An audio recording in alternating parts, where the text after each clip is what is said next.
नमस्कार दोस्तों, स्वागत है आपका फिर से एक नए वीडियो में। तो दोस्तों, बीएसएनएल थर्ड पीआरसी को मैनेजमेंट की अप्रूवल यानी कि मैनेजमेंट की मंजूरी तो मिल गई, लेकिन यहाँ पर अब आगे का क्या, यानी कि आगे अब फाइल कहाँ पर जाएगी। मैं आपको बता दूं, फाइल जाएगी बोर्ड ऑफ डायरेक्टर के पास।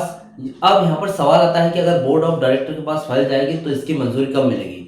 मैनेजमेंट की मंजूरी मिलने के लिए आपको कम से कम 3 महीने का इंतजार करना पड़ा था, तब जाके मैनेजमेंट ने मंजूरी दी थी। तो बोर्ड कब फाइनल करेगा थर्ड पीआरसी की फाइल को, तो आज इस वीडियो में इसी बात की आपको जानकारी दूंगा कि बोर्ड की मंजूरी कब मिलेगी। इसके बाद आगे लगने वाले टाइम के बारे में बताने वाला हूँ कि थर्ड पीआरसी और कितने टाइम में फाइनल होने वाली है, पूरी तरीके से लास्ट ठप्पा कब लगेगा थर्ड पीआरसी में, ठीक है। तो इसके पहले आप अगर नए व्यूअर हो तो आप चैनल को सब्सक्राइब कर सकते हो। मेरा नाम है सुनील विश्वकर्मा। जानकारी यूजफुल लगे तो एक लाइक करके जरूर जाना। चलिए दोस्तों, बढ़ाते हैं वीडियो को आगे। तो दोस्तों देखिए, यहाँ पर क्या है, सबसे पहले हड़ताल के बारे में बात करते हैं जो कि 12 फरवरी 2026 को होने वाली है, क्योंकि इस हड़ताल का संबंध थर्ड पीआरसी से पूरी तरीके से है, ठीक है। देखिए, दिल्ली का श्रमिक सम्मेलन और 12 फरवरी की एक हड़ताल है। 9 जनवरी 2026 को दिल्ली में एचकेएस भवन में जो हुआ वह केवल भाषणबाजी नहीं थी। वहां भारत की 10 सबसे बड़ी ट्रेड यूनियन यानी कि सीटीयूएस ने सरकारी को सीधे चेतावनी दी है, ठीक है। मामला क्या है, सरकार 4 लेबर कोड लागू करना चाहती है। इसके पहले भी मैंने वीडियोस में लेबर कोड के बारे में बताया था आपको, पूरी तरीके से डिटेल वीडियो भी इस पर आप चेकआउट कर सकते हैं चैनल पर। आसान भाषा में कहे तो पुराने दर्जनों श्रम कानूनों को खत्म करके 4 नए कानून लाए जा रहे हैं। यूनियनों का आरोप है कि इन कानूनों से काम के घंटे 8 से बढ़कर 12 हो सकते हैं। कंपनियों के लिए कर्मचारियों को निकालना आसान हो जाएगा और यूनियन बनाने का अधिकार खत्म हो जाएगा। तो इससे कर्मचारियों के जो काम करने के घंटे हैं वो भी बढ़ सकते हैं, यानी कि कोई कर्मचारी 8 घंटे काम करता है तो वो 12 घंटे अगर हो जाएंगे तो उसका समय एक हिसाब से देखा जाए तो व्यर्थ होगा, ठीक है।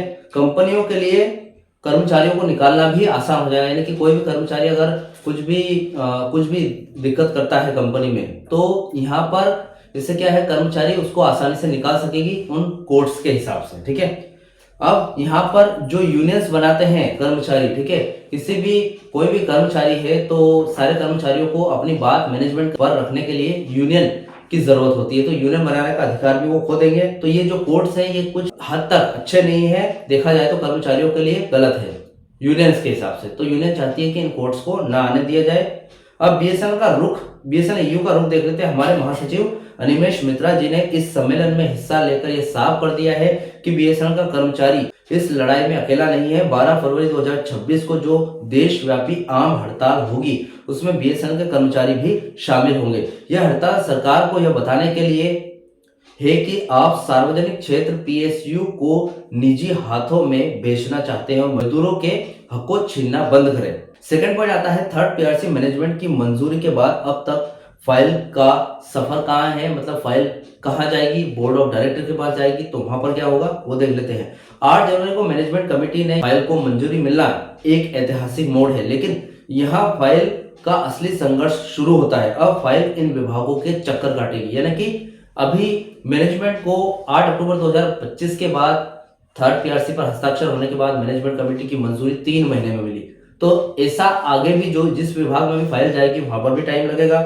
पहले पड़ाव की बात करें तो बीएसएनएल बोर्ड की बैठक में जाएगी अब फाइल। बीएसएनएल बोर्ड की बैठक मैनेजमेंट कमेटी के प्रस्ताव को पूरे बोर्ड के सामने रखा जाएगा। इसमें सीएमडी के साथ साथ सरकार द्वारा नियुक्त डायरेक्टर भी बैठते हैं। यहाँ पर देखा जाएगा कि कंपनी के पास कितना फंड है, कि वह इतना फंड है कि नहीं कि वह बढ़ी हुई सैलरी का बोझ उठा सके, ठीक है। सेकंड पड़ाव की बात करें तो बोर्ड की मंजूरी के बाद दूरसंचार विभाग डोट सबसे बड़ी बाधा है। बोर्ड से पास होने के बाद फाइल संचार भवन यानी कि डीओटी डोट के पास जाएगी। यहां सबसे बड़ा पेच फंसेगा अफोर्डेबिलिटी क्लोज, जो कि हर एक वीडियो में मैंने आपको बताया है, ठीक है। जड़ की बात यह है कि नियम कहता है कि भैया कोई भी घाटे वाली कंपनी वेतन नहीं बढ़ा सकती, लेकिन यूनियनों का तर्क है कि बीएसएनएल का जो घाटा है वो सरकार की गलत नीतियों और 4G और 5G देसी तरीके से रोल आउट करने और देरी से रोल आउट हुए इसकी वजह से है, कर्मचारियों की वजह से नहीं। यहाँ यूनियन को भारी दबाव बनाना होगा ताकि डोट इस नियम को विशेष छूट यानी कि रिलैक्शन दे दे, ठीक है। यहाँ पर भी दबाव बनाया जाएगा तब जाके ये रिलैक्शन मिलेगी।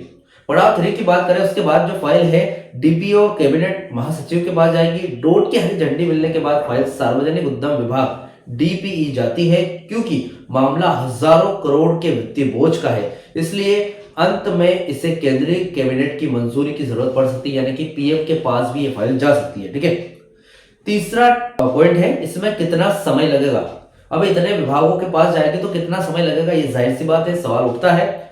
सरकारी दफ्तरों की कार्य प्रणाली और वर्तमान स्थिति को देखते हुए यह ये जो टाइम लिमिट है ये कुछ इस प्रकार हो सकती है, जैसे कि जनवरी 2026 में बीएसएनएल बोर्ड की मंजूरी मिलने की संभावना है। हो सकता है जनवरी में मिल जाए या फिर फरवरी में मिलेगी। फरवरी से अप्रैल के बीच में फाइल डॉट के गलियारों में रहेगी। इसी दौरान 12 फरवरी की हड़ताल फाइल की गति बढ़ाने में पेट्रोल का काम करेगी। ये सही बात है, 12 फरवरी की अगर हड़ताल हो गई तो फरवरी में ही आपको डायरेक्ट बोर्ड की मंजूरी मिल जाएगी। मई जून जुलाई में सरकार अगर झुकती है और चुनाव अन्य राजनीतिक दबाव बनता है तो इस दौरान प्रेसिडेंशियल डायरेक्टिव यानी कि अंतिम आदेश जारी कर सकता है। अब वो डिपेंड करता है सरकार पर। अब मैनेजमेंट क्यों झुका, मैनेजमेंट ने अप्रूवल क्यों दिया, वो देख लेते हैं। मैनेजमेंट के पास अब कोई रास्ता नहीं बचा था। इसके 3 मुख्य कारण थे। देखिए, 8 जनवरी का दबाव, पहले तो सभी यूनियंस की एकजुटता ने मैनेजमेंट को डरा दिया था, अगर काम बंद हुआ तो 4G रोलआउट का लक्ष्य फेल हो जाएगा। तो ये बहुत अच्छी बात है। फिर ये दबाव का कारण हुआ है लिखित रूप से आपको अप्रूवल मिला है। इस बार यूनियन ने केवल बातों पर भरोसा नहीं किया है बल्कि लिखित पत्र लिया है। ठीक है, यह पत्र अब एक कानूनी हथियार बन गया देखा जाए तो। अफोर्डेबिलिटी क्लॉज का समाधान देख लेते हैं कैसे हुआ। सूत्रों के अनुसार मैनेजमेंट ने इस बात को स्वीकार कर लिया है कि बीएसएनएल को थर्ड पीआरसी देने के लिए मुनाफे की शर्त को हटाना होगा, क्योंकि यह एक रणनीतिक क्षेत्र यानी कि स्ट्रेटेजिक सेक्टर की कंपनी है। ये 3 कारण थे। ठीक है, इसलिए मैनेजमेंट झुका यहाँ पर। कुल मिलाकर बात आती है कि आपको अभी शांत नहीं बैठना है। 20 जनवरी की अगली बैठक बहुत ही महत्वपूर्ण है, क्योंकि उसमें यह तय होगा कि डॉट पर दबाव कैसे बनाना है। मैनेजमेंट ने दरवाजा खोल दिया है, लेकिन तिजोरी की चाबी अभी भी दिल्ली डॉट के पास है। ठीक है, यानी कि अभी बोर्ड ऑफ डायरेक्टर की मंजूरी होगी, फिर डॉट की मंजूरी होगी, फिर डीपी के पास फाइल जाएगी, कैबिनेट के पास जाएगी। इन सभी के लिए हमें एक्टिव रहना होगा। ठीक है, यानी कि अभी सोने का वक्त नहीं है, जागो। ठीक है, तो फिलहाल ये अपडेट थी इस बात की जानकारी के लिए कि बोर्ड ऑफ डायरेक्टर की मंजूरी कब तक मिलेगी। आपको टाइम लिमिट का मैंने पूरा बता दिया है। इसके बाद भी जो भी अपडेट आएगी मैं अपडेट लेकर जरूर आऊंगा। इस अपडेट से रिलेटेड आपके जो भी डाउट क्वेश्चन वगैरह तो मुझे कमेंट बॉक्स में कमेंट कर सकते हैं। वीडियो अच्छा लगा तो वीडियो को लाइक कमेंट से जरूर करें। मिलते हैं दोस्तों नेक्स्ट वीडियो में। सी यू सून।